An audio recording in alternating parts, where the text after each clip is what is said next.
All right, we are now going to finish chapter 8 in Joseph Campbell's Primitive Mythology book, section 4, The Mythologies of the Two Worlds. In short, then, a prodigious continuum has been identified, deriving in time at least from the period of the Riss-Vorm interglacial about 200,000 BC. It is represented in its earliest known forms in the high mountain Neanderthal caves of Germany and Switzerland, but then also, millenniums later, in the caves of Homo sapiens of southern France. Its range in space extends on the one hand northeastward throughout the circumpolar sphere of the primitive Arctic hunters and collectors, where its ritual of the master bear is continued to the present day, and on the other hand, southward into Africa, where the great felines, lion, leopard, panther, etc., are in the role that is played by the bear in the north. In the survey of the main outlines of the archaeology of our subject, in part 4, we must ask whether actually the African forms of the cult may not go back even further in time than the bear cult of Neanderthal, so that the shift of role would have been rather from lion to bear than from bear to lion, according to the principle of Landnahme described earlier. For the present, however, our concern can be only 1, to identify in the broadest terms the cultural zone of the cult of the animal master, 2, to see it in contrast to the younger mythological zone of the maiden sacrifice, and 3, to distinguish both primitive or relatively primitive contexts as far as possible from the much more securely documented prehistoric assemblages of the basal and high Neolithic, from which emerged the great civilizations of the hieratic city-state.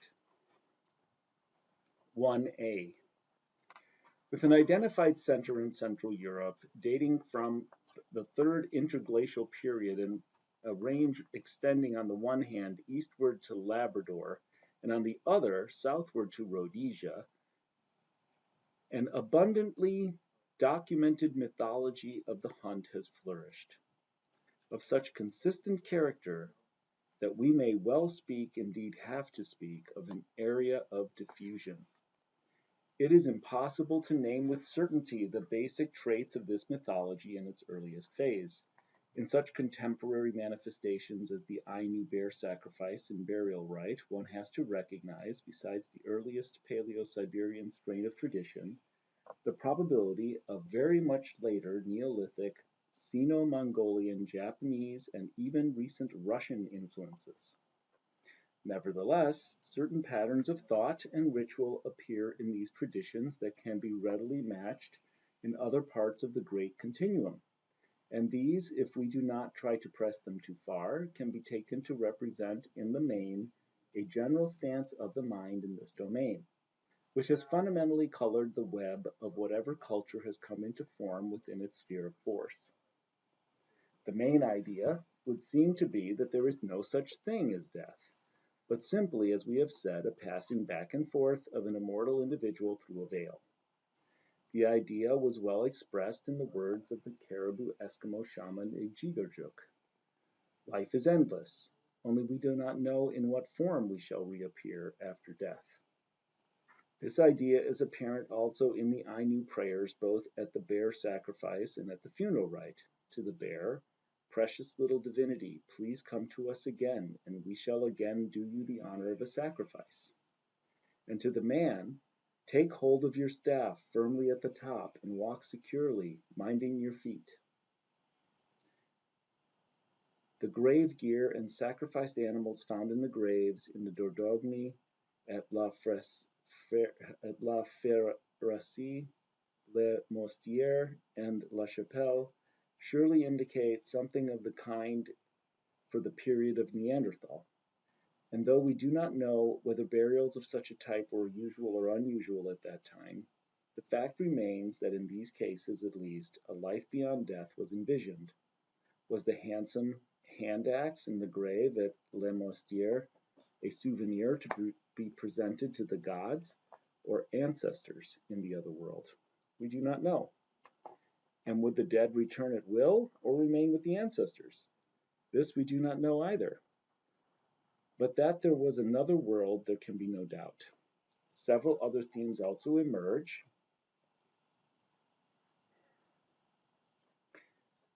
From the evidence reviewed. The orientation east and west of the skeleton at La Chapelle points to a solar reference, as does likewise the position of the handsomely buried rickety 4-year-old in the much later grave at Malta. The crouch position of the 2 adult skeletons at La Ferracie, as well as of the child at Malta, suggests the fetal posture for rebirth.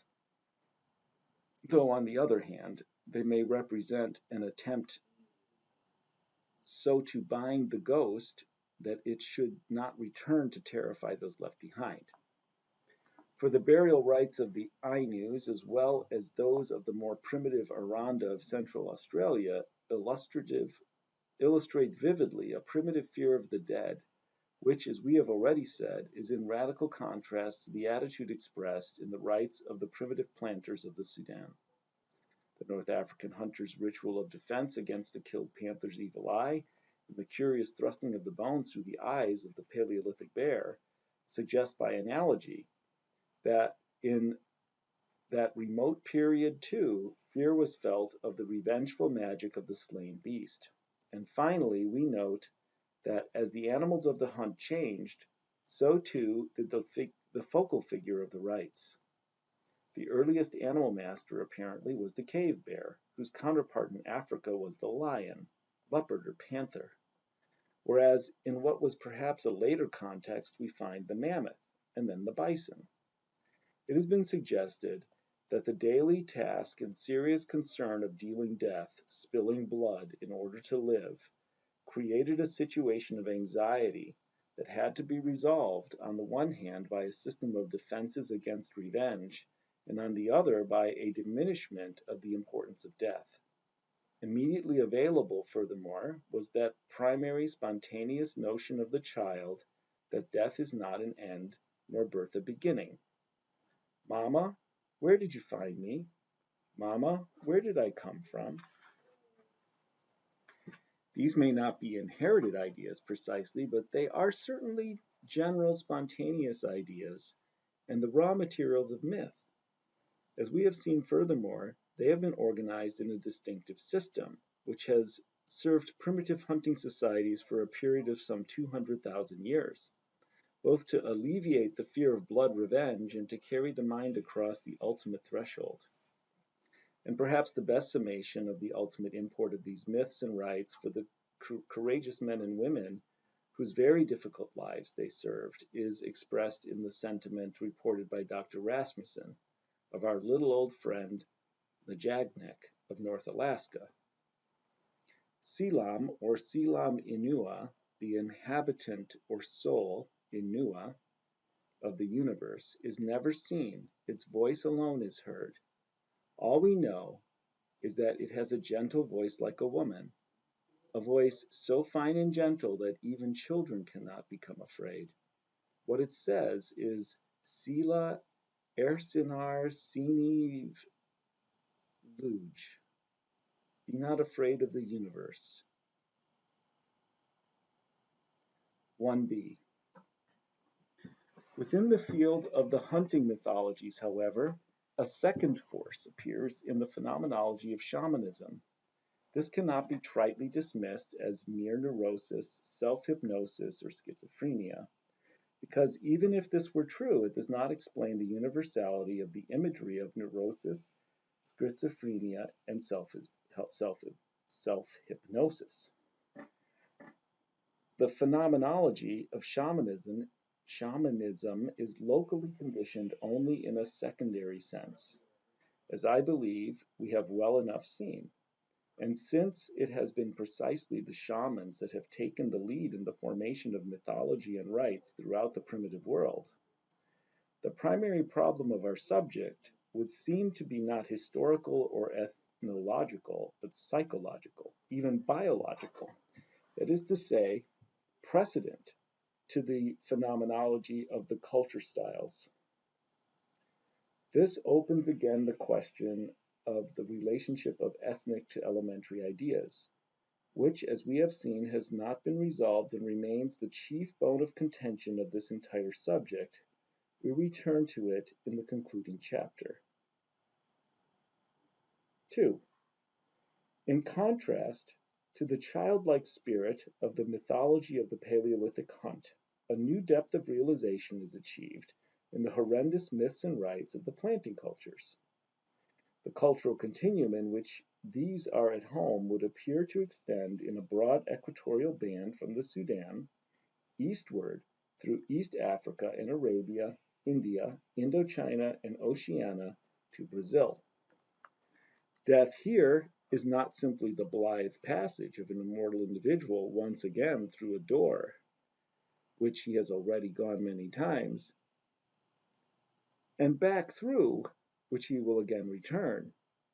A fundamental complementarity is vividly recognized between not simply birth and death, but sex and murder.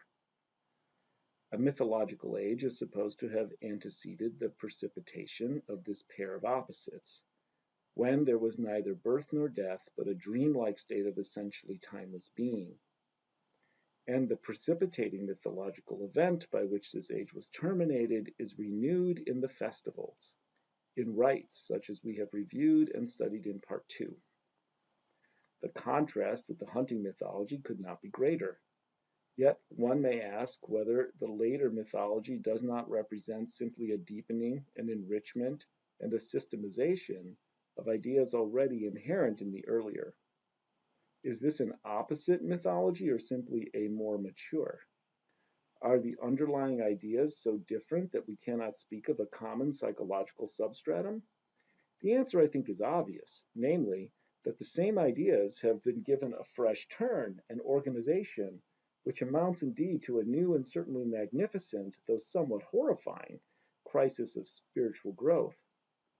We should consider seriously, I think, the suggestion of Father Schmidt, already described, that in the hunting world the masculine psyche prevails, and in the planting world the feminine.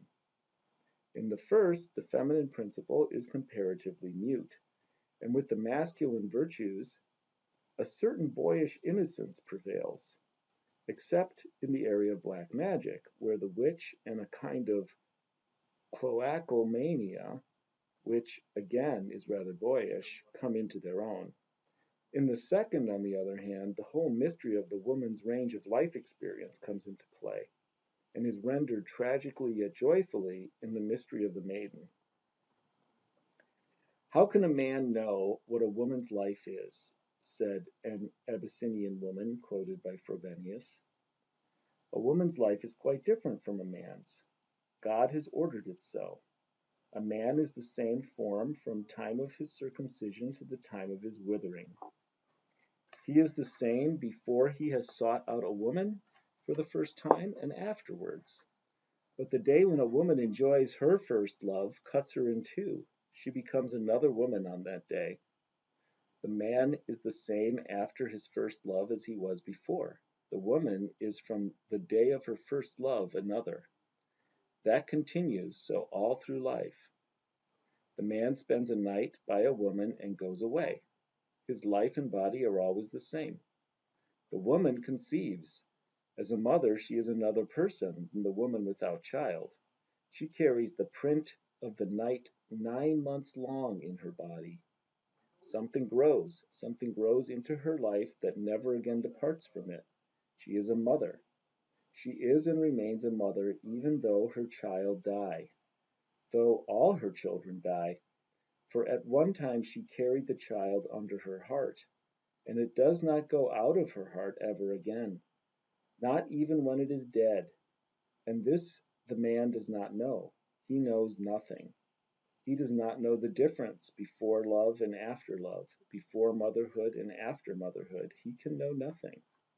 Only a woman can know that and speak of that. That is why we won't be told what to do by our husbands. A woman can only do one thing. She can respect herself. She can keep herself decent. She must always be as her nature is. She must always be maiden and always be mother. Before every love she is a maiden, after every love she is a mother. In this you can see whether she is a good woman or not. It is surely in the interplay and mutual spiritual fertilization of the sexes, no less than in the lessons learned of the animal, plant, and celestial kingdoms of the gods, or in the profundities of the shamanistic trance experience, that the motivations of the metamorphoses of myth are to be sought.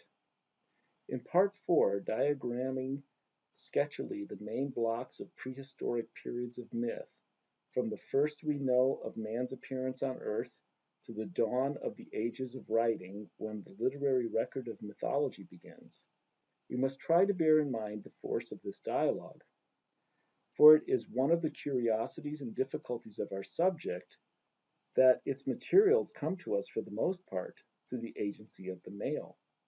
The masters of the rites, the sages and prophets, and lastly our contemporary scholars of the subject have usually been men, whereas obviously there has always been a feminine side to the picture also.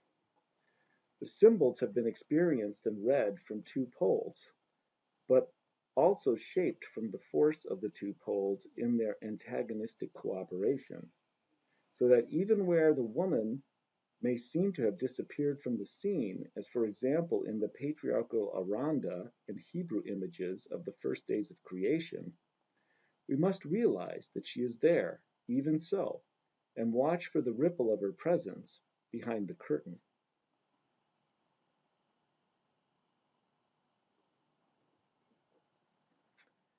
3.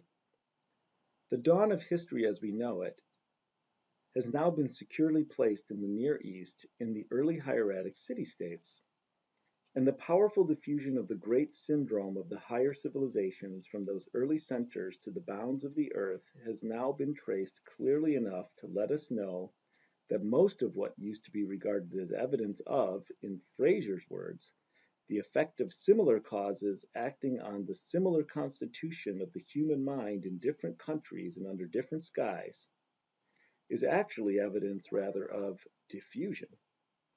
Many of the culture forms, furthermore, that formerly were thought to be primitive are actually, as we now know, regressed. Regressed Neolithic, regressed Bronze, and even regressed Iron Age configurations.